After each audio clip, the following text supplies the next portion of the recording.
A very good evening to you all and welcome to English News Bulletin here on Rwanda Television. We are glad you could join us. Happy Monday. Let us begin with the headlines. On Monday, the lower chamber of the Rwandan Parliament approved the draft law on simplified insolvency for micro and small enterprises. Earlier today in Hamburg, Germany, Prime Minister Dr. RwandaTV attended the opening ceremony of the Hamburg Sustainability Conference.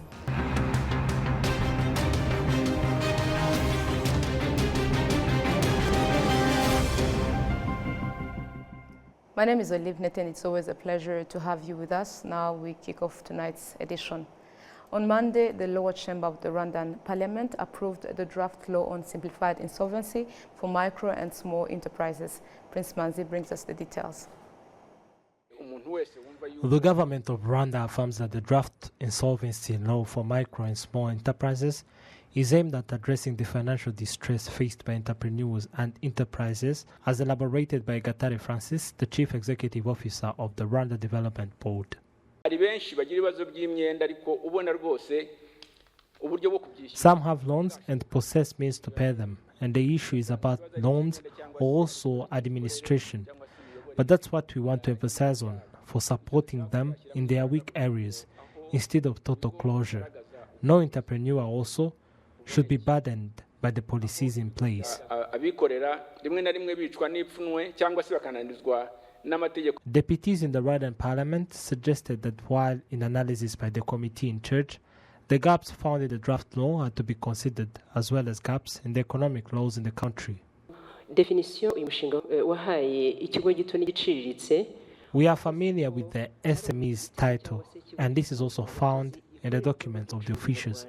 Is the new MSC's term replacing the usual, or it is another category of classification for these enterprises?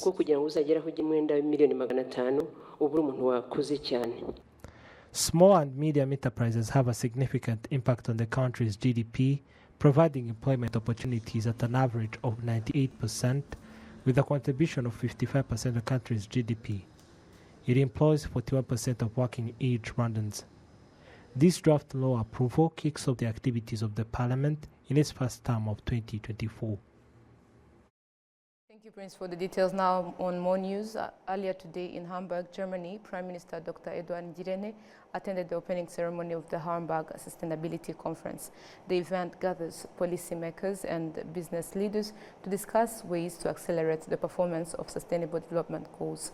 Prime Minister Dr. RwandaTV explained to participants how Rwanda has achieved self-sufficiency in energy and electricity over the past 30 years, highlighting that the collaboration between the government and the private sector has been crucial in driving Rwanda's energy transformation, which serves as a foundation for continued growth and sustainable development in the years to come. The second thing we have done was to involve the private sector, because electricity has been considered as a public good, and some people may think that only government can invest in electricity. For us, the answer was no. We said yes, government to invest, but also we need to attract private investors. So this is why, in terms of electricity generation, we have different companies, be it Rwandan companies or foreign companies, which has invested in the electricity generation in Rwanda, and then the government is there just to buy that resource and distribute it. So that partnership between public and the private sector in electricity generation distribution has been very helpful, and this is why we have been seeing those results we have now in Rwanda. On economic matters, the Development Bank of Rwanda, BRD, has issued bonds valued at 39 billion Rwandan francs, offering an annual interest rate of 12.9% to investors. We have details about this story. These bonds were launched on the market this Monday. Kamita Sainzoga, the CEO of the Development Bank of Rwanda, expressed satisfaction with the growing number of bond buyers compared to last year. During a press conference, she outlined the strategies they employed to attract investors to their securities. The way we structured the bonds, we made sure that the minimum investment was 100,000 francs. So 100,000 francs means that it's a minimum ticket size that allows many more people to join and buy into the bond. Now, the second thing is also the way people could buy the bond. So for the first time, we put up a digital platform that allows everybody to buy the bond online. This was very important, especially for the segment of the youth. The last issuance, we had some complaints from individuals and the youth saying it was very hard for them to buy because they had to go physically to the brokers, a lot of back and forth. So one of the changes that we've made on this particular bond was to make sure that it's attractive to the youth by enabling, for the first time ever, an online platform for bond purchase. She also highlighted that the returns from these bonds are directed towards environmentally sustainable projects, supporting women entrepreneurs, and financing affordable housing initiatives for all Rwandans, all through partnership with the financial institutions. The Minister of Finance and Economic Planning, Yusuf Murangwa, commended BRD's efforts, supported by the Central Bank of Rwanda and the World Bank, in driving sustainable development through this program. He also reaffirmed the government's commitment to collaborating with other institutions interested in launching the bonds. Yuri Kainamura, the head of investment banking and capital markets at BK Capital, a partner of BRD, noted that the bond purchase attracted participants from various age groups, expressing optimism that the number of investors will continue to increase. Oya ntabwo ari byo abantu baratinyutse twagiye tubona abantu benshi abantu bikorera. People are now increasingly confident in investing in this activity, whether they come from the private sector or the public sector. It is encouraging to see them investing in bonds, and we strongly encourage all Rwandans to consider this option as a way to enhance their financial status. Bashobora kongera umutungo wabo baciye muri ubu buryo. Pierre Celestin Rwabukumba, the CEO of Rwanda Stock Exchange, emphasized the significance of investing in those bonds. When you issue shares, it's like inviting people to join you in a business venture, and after a year, you split the profits. In contrast, when you take on debt by investing in bonds, you repay that debt and also earn interest from the investors who participated. This is what BRD has done. It launched bonds on the market and successfully raised over 30 billion last year. This year, they exceeded their target, which is a positive sign. We have also observed significant growth in this market as participation has increased, and they have been able to collect substantial amounts of money. This marks the second issuance of bonds by the Development Bank of Rwanda BRD, following a previous offering of bonds valued at 33 billion Rwandan francs. Thank you, Adams, for the details. Now, moving ahead, over 2,000 rice farmers from the cooperative in Kamonyi district have demonstrated that their agricultural efforts have resulted in the establishment of 4 model factories. Adams once more. These farmers cultivate rice on 521 hectares in Mukunguri wetland, which spans Kamonyi and Ruhango districts. They highlight that farming cooperatives have significantly contributed to their growth, with assets exceeding 1.6 billion Rwandan francs. Before joining this cooperative, I was renting a house, but now I have been able to buy the house I used to rent, as well as another house that I rent out to other people. I also own a motorcycle for my business and a car. The cooperative has significantly contributed to my self-development. As women, we are now able to take care of ourselves, share ideas for development, and we have also become more confident. It helps us to get the community health insurance on time, and additionally, it assists us in securing loans in financial institutions. And when they sign for us, we are able to get money for various activities with no worries. We value the cooperative since it has assisted us greatly in various ways. We have been able to develop in our homes. Now we have livestock such as cows, pigs, and more. The cooperative also has a great contribution to the country, since when we join efforts and firm, the country gains food.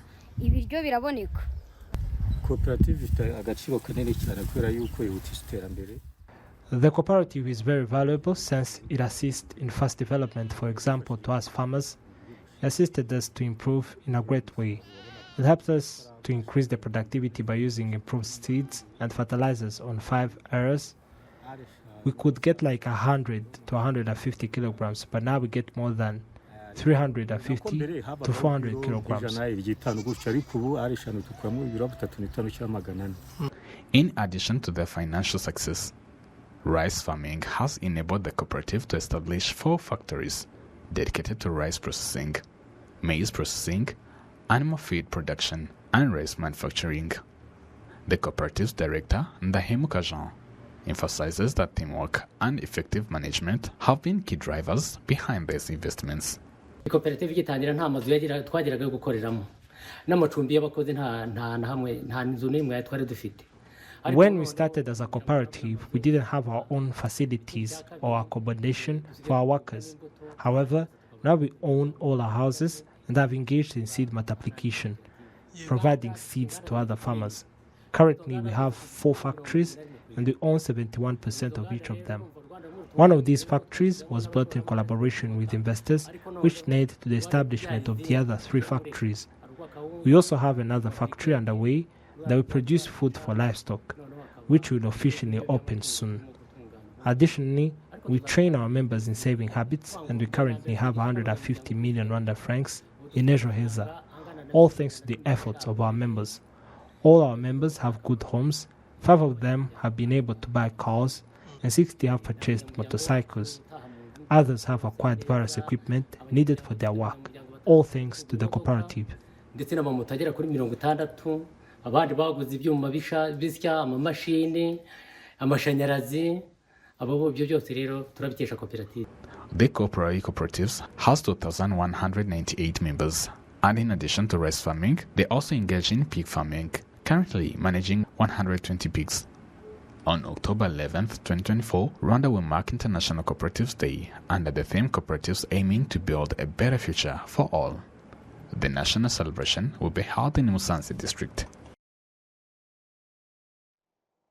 Thank you, Adams, for the detailed report. Now on other matters, Bridging Africa has officially launched locally produced 3D printing assistive devices aimed at addressing challenges faced by people with disabilities. This initiative, spearheaded by Bridging Africa, a women-led community benefit organization which leverages technology and innovation to tackle some of Africa's most pressing social issues. Let's hear from Menora Gladys. Initiative, Bridging Africa aims to provide affordable locally produced 3D printed prosthetic devices to provide support to people with disabilities. Stakeholders of this project point out that their biggest aim is to help people with disabilities to fit in the society and change the negative mindset about them. We've been working on the prosthetic arms for many years, and it started off as an engineering challenge, and then seeing the impact it could make on someone's life, we decided to provide these prosthetics around the world.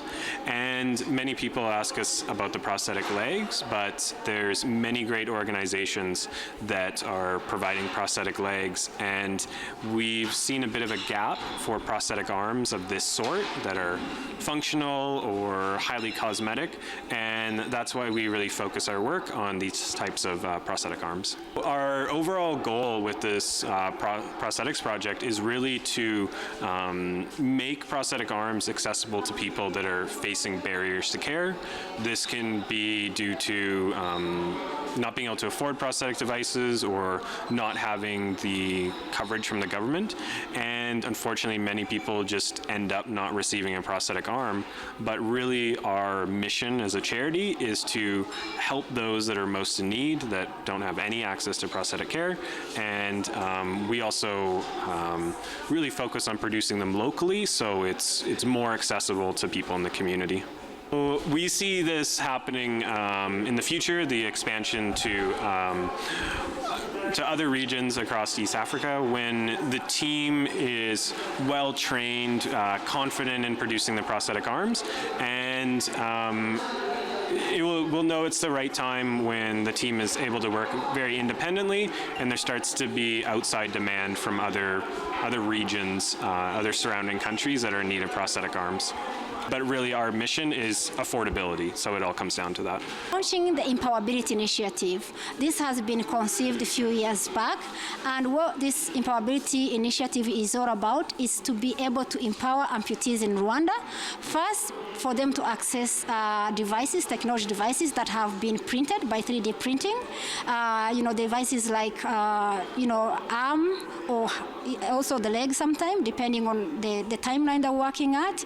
And this we're targeting all the amputees, we can see here, in this discussion. We had Kanombe Military Hospital represented. We had Demobilization Commission represented. We have NUDO, who is working with all the Association of People with Disability in Rwanda. We have all beneficiaries from different sectors of this country.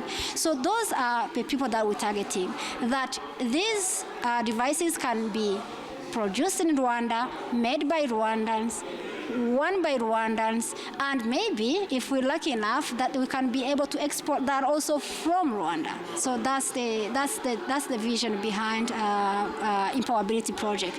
But we're also not only stopping at producing devices, but we also want to provide holistic support for the people with disabilities, including mental health. I think I mentioned that during our discussion. The psychosocial support, which is looking at how do we empower the people with disability with the skill set that they need for technology for them to be able to enter a workforce, because they have a lot to contribute into our economic development of this country. Beneficiaries of this project say that these prosthetic arms are going to help them show their capabilities in the Rwandan society, though they still request stakeholders to reach in rural areas to help people with disabilities living there and get these prosthetic devices on an affordable price. Benefit is this: you are going to go into the public without any problem, as showing the public that those disabilities are not inabilities. Can make different things, like those people who have all of the part of their bodies, like lifting something and making movement within public without any problem. You are going to change our lives from the mental health, going back things. You are like others now, no fear to go into work, everything. We can support, can change everything like others. They must go into the public, especially those of villages. They are still having a problem of knowing these services. It's available to everyone, and making more the education to the Rwandan community, African community, even all of the world, must know that a disability person can have chances like others. So they must making education to everyone, to caring them, not alloning them, putting in the public like others, and supporting to get different services like everyone, like anyone in this society. NIDOR, NCDB must make collaboration with the Rwandan government and the NGOs to support those people who are vulnerable people, so to get those chances of getting these prosthetics like me, like others. They are making more discussion and making collaboration with the government and the NGOs to supporting those people who have disabilities. With the introduction of 3D printing technology, Rwanda is taking a significant step forward, providing inclusive healthcare services for people with disabilities. The project not only will be reducing costs and production time, but also will be empowering local healthcare professionals with the skills and knowledge to produce high-quality assistive devices. This initiative is set to transform the lives of amputees across the country, enabling them to regain mobility, independence, and a better quality of life. Enora Gladys, RwandaTV News.